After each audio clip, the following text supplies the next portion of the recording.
না আপনারা তো ওখানে গান নিয়ে বসে আছেন, আপনারা জিব্বা দিয়ে সাইডে ফেলতেছেন পথ তারিখ জিয়ার জন্য।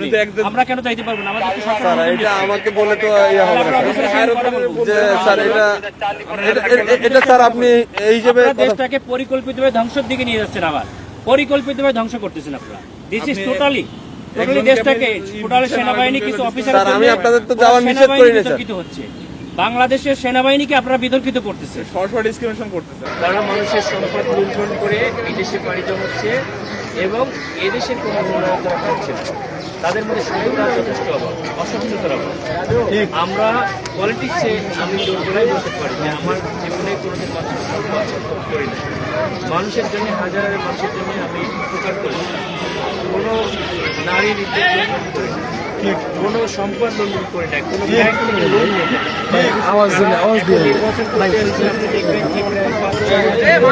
লোন ঋণ খেলাপ, যারা এরকম লোন নিয়ে আসে তারা কিন্তু নিজের সম্পদ আগে লোন শোধ করবে নাকি জনগণের জন্য কাজ করবে। সুতরাং এই ধরনের রাজনীতি আমাদের সমাজ ইয়ং জেনারেশন এখন পরিত্যাগ করবে। আগামীতে একটা সুস্থ ধারার রাজনীতি নিয়ে আসবে। আমি সুস্থ ধারার যেমন আমার জীবনে পেশা জীবনে করেছি, ভবিষ্যতে করব। আমি আমার পেশাকে কন্টিনিউ করে মানব সেবার করব। আপনারা সুশাসন প্রতিষ্ঠার জন্য জনগণের কাছে অঙ্গীকার করছেন, একটা নতুন বাংলাদেশ মানে পরিবর্তিত বাংলাদেশের স্বপ্ন দেখাচ্ছেন, সেটা কিভাবে খুব সংক্ষেপে আপনারা দেখেন, বাংলাদেশের মানুষ যে খুব বেশি মানুষের কাছে চায় তা না, মানুষের যেটা আছে সেটা নিয়ে তারা ভালোভাবে থাকছে। যেমন আমি যে এলাকায় আছি এই এলাকার ব্যবসায়ী, তারা যথেষ্ট পরিমাণ কর্মসংস্থান ঠিক করে হাজার হাজার টাকা ইনভেস্ট করতে পারে, কিন্তু তারা যখন ইনভেস্ট করতে যায় তাদের 40 থেকে 50% তাদেরকে বেঁধে ধরা হয়, এক টেবিল থেকে আরেক টেবিলে কাগজ যায়। এই যে বিভিন্ন ধরনের মানুষের হয়রানি এবং আমলাতন্ত্রের জটিলতা, এটাকে আমরা ভেবে একত্রিতভাবে নিশ্চিতকরণভাবে সারা দেশ বিদেশে চলছে যে এক টেবিলে আপনার এই সমস্যাগুলো সমাধান করা সম্ভব। আপনার এখানে যেমন বাড়ি ভাড়া আছে, গুলশান আছে, বনানী আছে, ভিআইপি এলাকা বলা হয়েছে। আপনি এই এলাকায় জীবনে আসছেন, শ্রমজীবী মানুষ, প্রচুর মানুষ তারা, এই শ্রমজীবী মানুষ বা তাদের জন্য কি করতে পারে? আমরা যেটা এলিট সোসাইটি আছে তারা তাদের নিজস্ব সম্মান নিয়ে ব্যবসা করতে চাই, তারা সিকিউরিটি চাই। এলিট সোসাইটির মানুষ ব্যাংক আছে সেটা করতে চাই, মার্কেট করতে চাই, করতে চাই।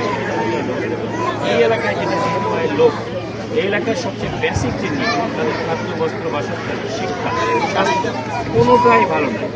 স্যানিটেশনের অবস্থা নাই, তাদের পিওর ড্রিঙ্কিং ওয়াটার নাই, পিওর ফুড নাই, তাদের স্বাস্থ্যের ব্যবস্থা খারাপ, তাদের যে গ্যাসের অবস্থা নাই, তাদের যে নর্মাল যে ড্রেনেজগুলো সেটা নাই। এই বাড়িগুলোকে বলতে পারি তাদেরকে ফোন করতে হবে, তাদেরকে নিয়ে আসতে, তাদের জন্য আলাদা একটা জীবনযাপন, স্বাভাবিক জীবনযাপনের করা তাদের অধিকার দয়া।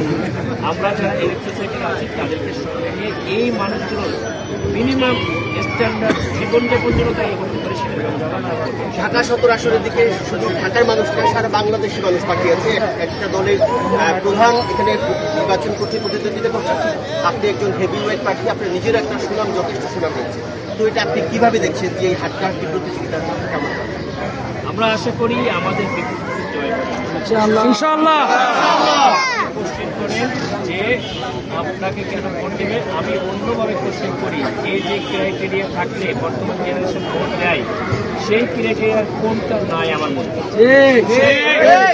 এই এলাকার মানুষ হেভিওয়েট দেখতে চায় না, এলাকার মানুষ তাদের কাছে মানুষ নেতারা আসছে, তাদের সুযোগ সুবিধা দেখতে চায়, সমাধানের চেষ্টা করছে, সবসময় যে সমাধান করতে পারবে তা না, কিন্তু তাদের কথা শুনছে, সেটার জন্য আমি ইনশাআল্লাহ সংযুক্ত জন্য